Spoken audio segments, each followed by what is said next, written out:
Hey guys, welcome back to another reaction video. Today we're going to be reacting to The Life of Bree Tanner from Twilight. Let's get right into it. The Life of Bree Tanner. Bree Tanner was a newborn vampire created by Victoria in order to fight the Cullen family Made by the in her anime army guy. of newborn vampires.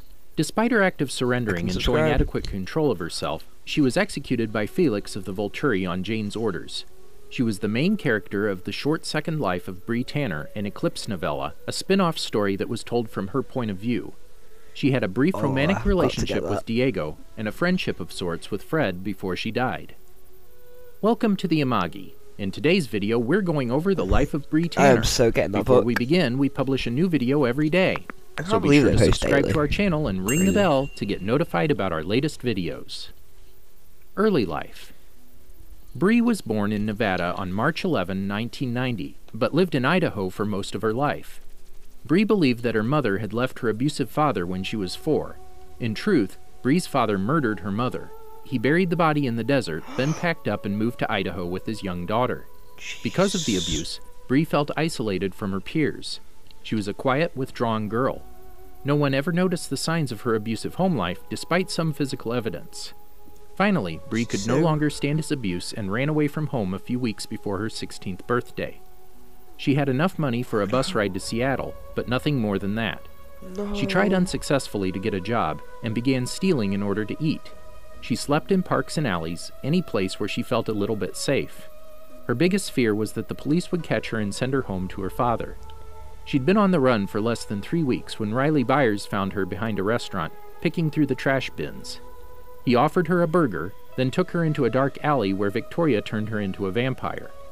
After being introduced to her new violent peers, she did her best to avoid them by lingering around Fred, who is gifted with the power to repel people, especially after she got her arm ripped off by Jen at one time, though she managed to get it back before she could burn it.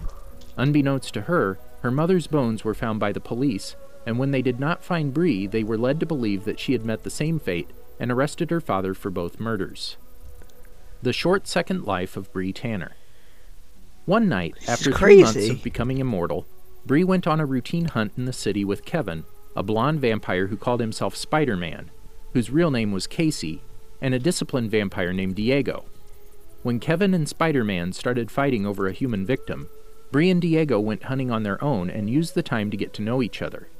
She realized that he was unusually kind and well-disciplined, unlike her savage coven.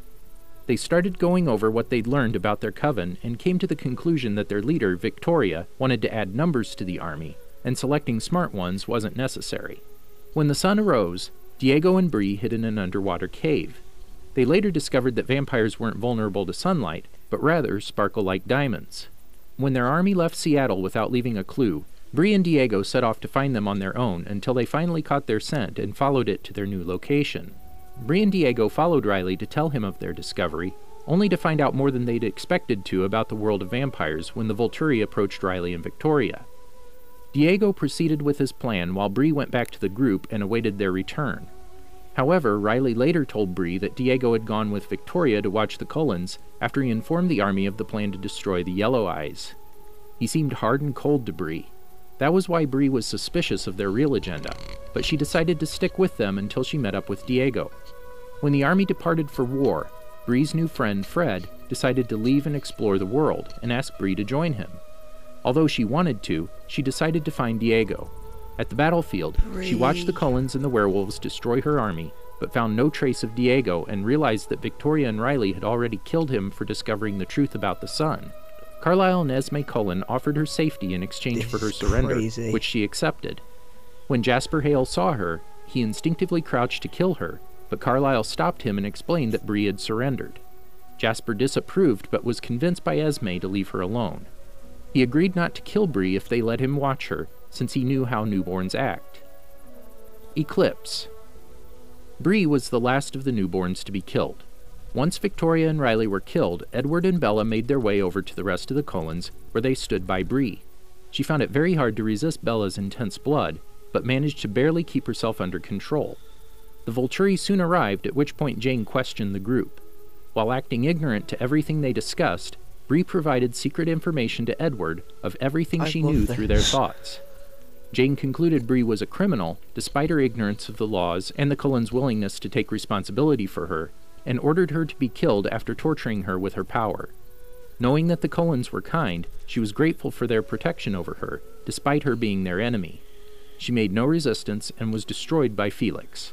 Before she was, however, she sent her dying wish to Edward, to be nice to her one surviving friend, Fred, if they were ever to cross paths in the future. Carlyle was deeply saddened by what happened, as he would have welcomed her to his I coven, need to read this book. and expressed that invitation to both Bree and the Volturi to try and keep Bree alive. Afterwards, Bella wondered if she would become like Bree as a newborn, to which Alice replied, something like that. In the film, Bree's experiences were quite different. She was changed shortly before Bella's graduation, and only went along with the army to feel safe. During the majority of the battle, she mostly hid behind a tree and watched in horror as her army got slaughtered, until Carlyle and Esme Cullen found her.